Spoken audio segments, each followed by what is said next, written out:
Explore the history, relationships, expertise, and data that go into ensuring Stein growers get maximum yield potential. This is the Stein Seedcast. Here's your host, David Thompson. Hello, and welcome to the Stein Seedcast. I'm David Thompson, National Marketing and Sales Director for Stein Seed Company. Today, we'll welcome back to the show Company President Myron Stine. Welcome to the show, Myron. Thank you, David. Glad to be here. So, Myron is no stranger to the Stein Seedcast. In fact, in our most recent episode, he joined us to talk about our soybean business. And now today, he's here to talk about all things related to Stein corn, including our unique germplasm, our position in the short-stature corn conversation, and what he's looking forward to in the corn business in 2024. So let's get started.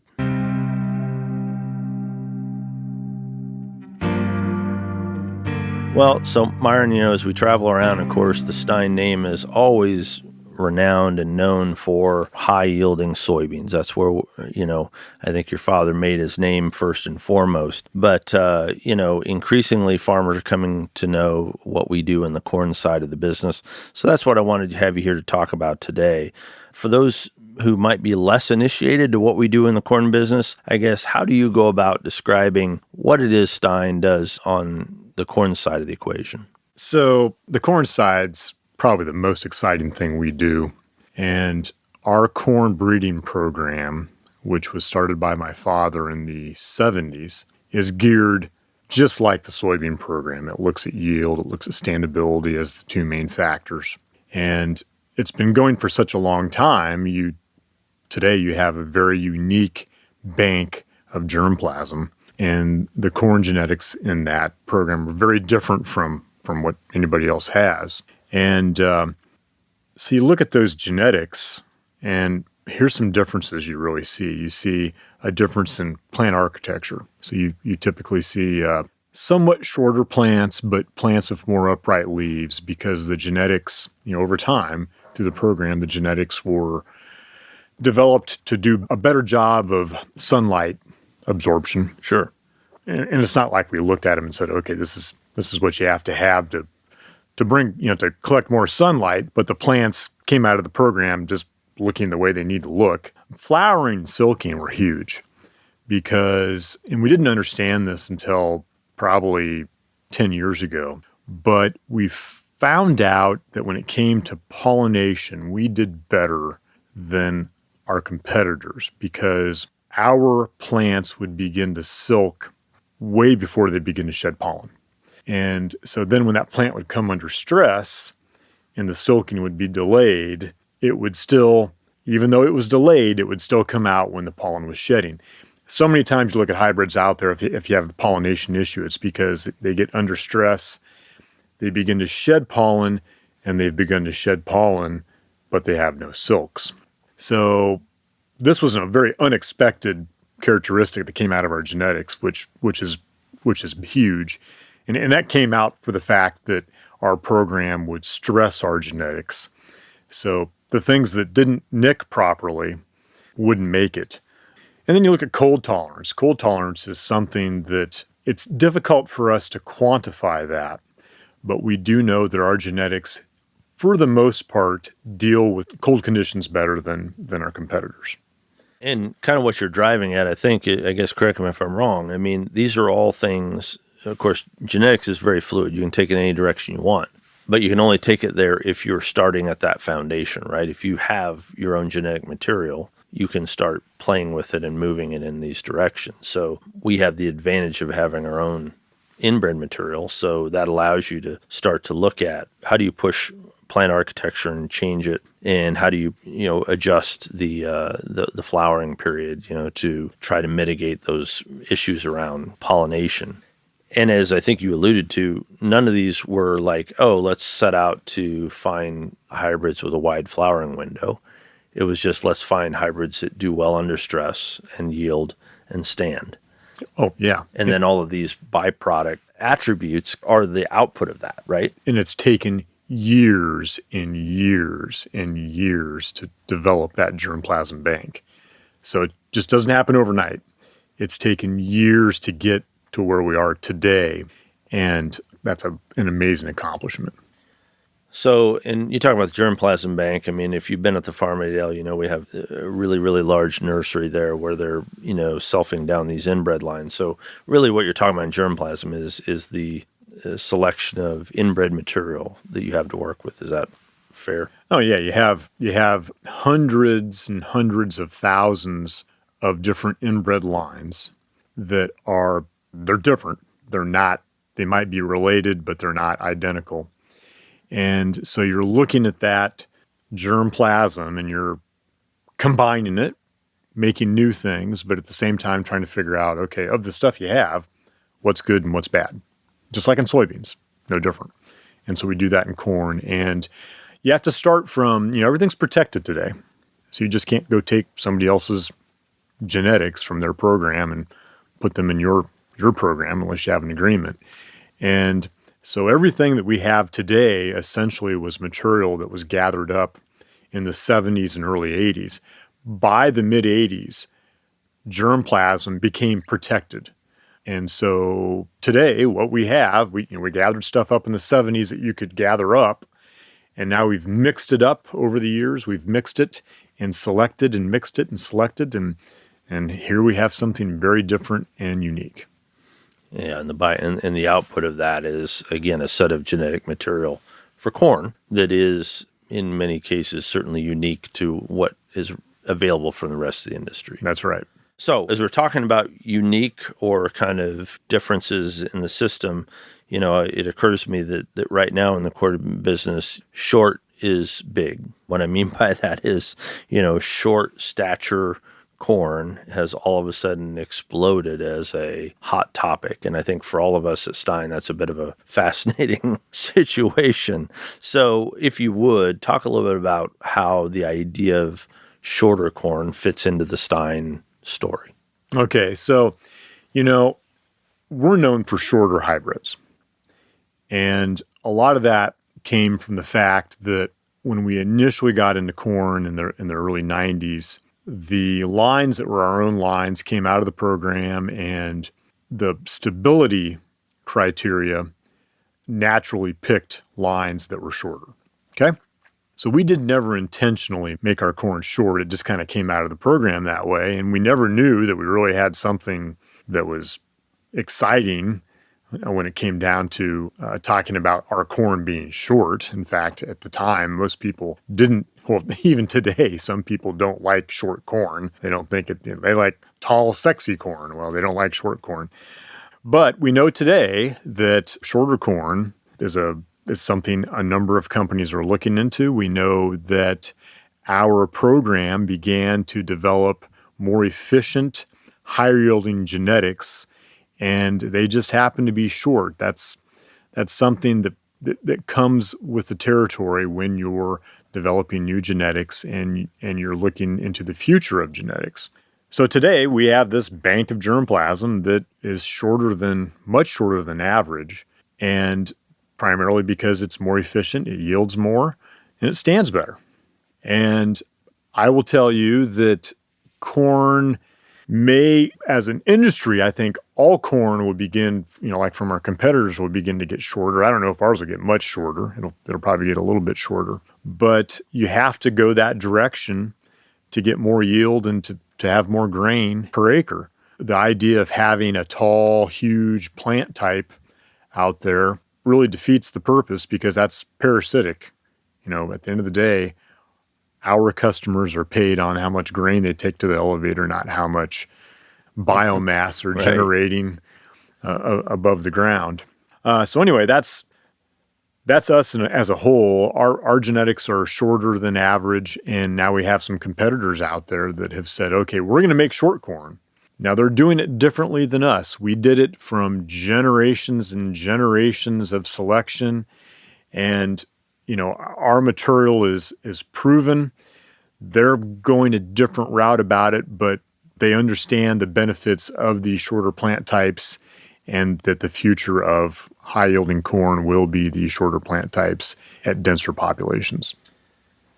But I think, some of the companies right now that are sort of doing a course adjustment on this, I guess I'm fascinated because some of those that are talking the most about short stature corn are ones that I would say probably have the tallest corn in the industry today. And it appears to me that's kind of a big ship to turn, right? I mean, like you said, it's taken us how many decades to get to where we got to. So you're saying that they might take some sort of shortcut via trait insertion or something else besides just natural selection? Right. I think they're doing some different things to develop their shorter plant types, definitely different than what we did. We did not intentionally do it whatsoever. That's just how it worked. So I guess given all of that, and again, we've been on this road for a while, are you surprised at the amount of attention that the concept of short stature corn has gotten all of a sudden in the last, year or two? Actually, I'm not. We know the challenges of trying to get the adoption of these shorter hybrids to the farmer, to the customer base out there. And I think our competitors now are seeing those challenges and they're understanding what those are. So it really hasn't caught on quite as quickly as I thought it would from them. One of the companies doing it, they're an excellent company. They do a wonderful job in development of products. And I think they've hit some stumbling blocks here and there. Would you say that, ultimately for us as a company, we think this is most likely the right direction for corn? Not that you select for height. You select for yield, right? And then you see what you get. But certainly as we've selected for yield, we've tended to get corn that is shorter on average. No, it's without a doubt the future. But it's like any new thing. You have early adopters out there that get it. They know how to take the technology and make it work. And you have some people that aren't willing to make the changes they need to make the technology work. But it will happen. It will happen. And, we're still learning. I would tell you, out of all the companies out there with short-statured material, we have definitely learned the most about what it takes to properly take these products and maximize their performance. At the end of the day, it's about yield. And when we sit down with a grower that takes these brand new genetics and they manage them properly, they see the benefits of shorter statured corn. But not every grower is able to see that. And I think our competitors are seeing that and understanding that they can't change the practices of some customers. Sure. Any movement takes time. That's for sure. So before we leave the topic of short stature corn, noticing that a little bit of an award was bestowed on the idea of shorter corn from Stein. Agri-Marketing Magazine has recently named Stein's short stature corn its 2023 product of the year. I guess, what's your thoughts on that? I think that, yes, there's more clout or there's more talk about short statured corn. I think that group recognized that we were the first ones to really develop these genetics that behave in this manner. And so it was an honor to receive that from them. So as we look ahead to, again, what will be here the 2024 growing season and even beyond, I guess, what do you see coming down the pipe for Stein that has you excited on the corn side of the ledger?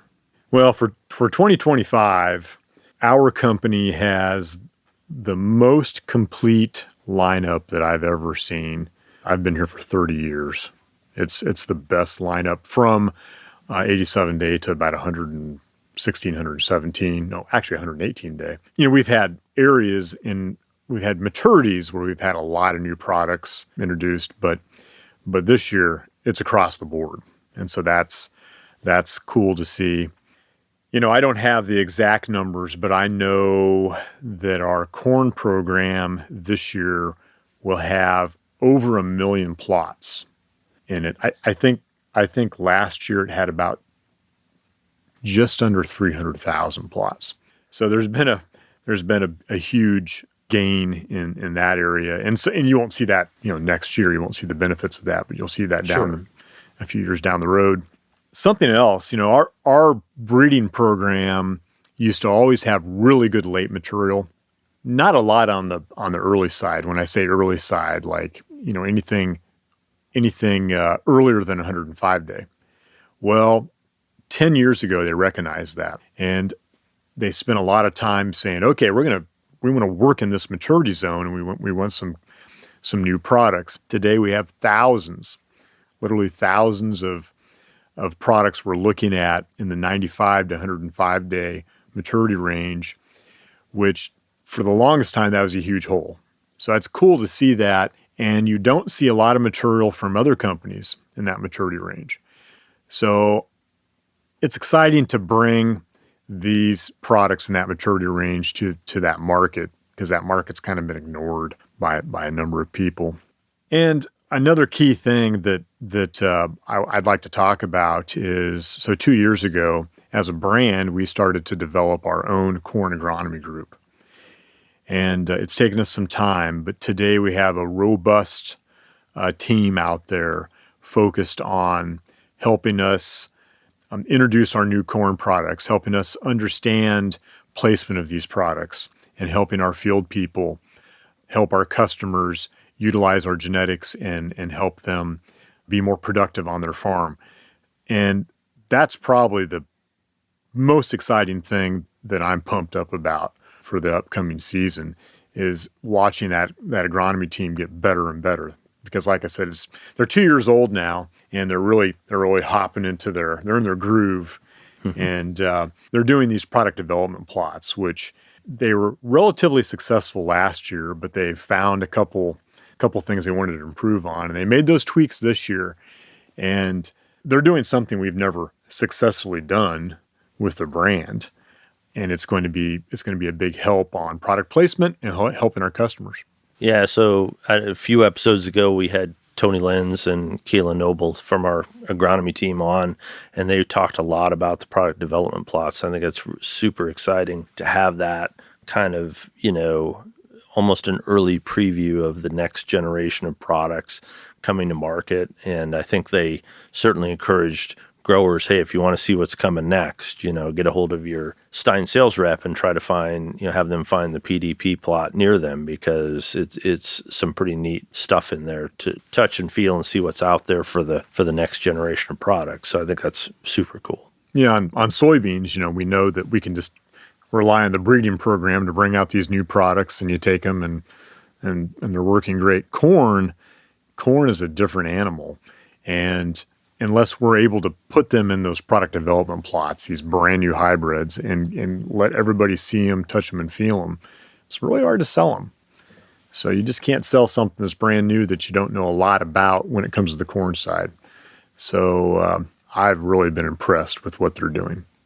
So as we kind of wrap up here, I guess that leads into another question I was going to have for you is, you get around and talk to a lot of growers all across the United States. And as we said kind of at the open, I think that our reputation in soybeans precedes us, right? Everybody knows the name Stein is associated with great soybean genetics. But what do you say to a grower to help them understand we're not a one-trick pony? That there's this whole other aspect to our business, and it's really a pretty amazing part of our business. Well, to me, there's not hardly any companies out there that are actually developing new genetics that they're bringing to their customer. There's a lot of sales groups, but we're a product-focused company. And so that's the number one thing that I think people need to understand, that when you're coming and using Stein corn and Stein soybeans, it's developed by some people that are hardcore when it comes down to the development of genetics and bringing high-yielding material. Then the next thing is, as a company, and we get better and better every year, we want our sales representatives to take those genetics to our customer base, sit down with our customer and understand, okay, what are your issues? Do you have issues? Do you have problems we need to look at?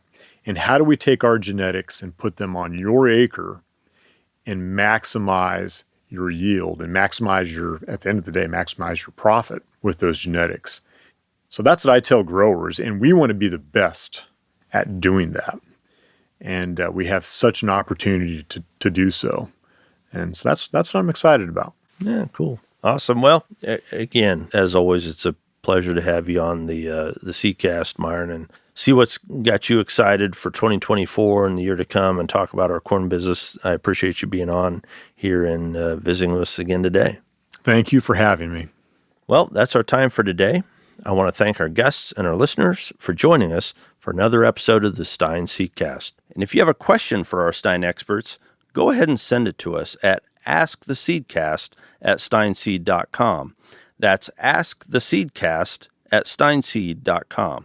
We'll be back again soon with more expert interviews and insights about all things Stein. And to never miss an episode, subscribe to the Stein Seedcast wherever podcasts are found. Subscribe to the Stein Seedcast wherever podcasts are found. To learn more about Stein and its elite corn and soybean genetics, visit steinseed.com. Stein has yield.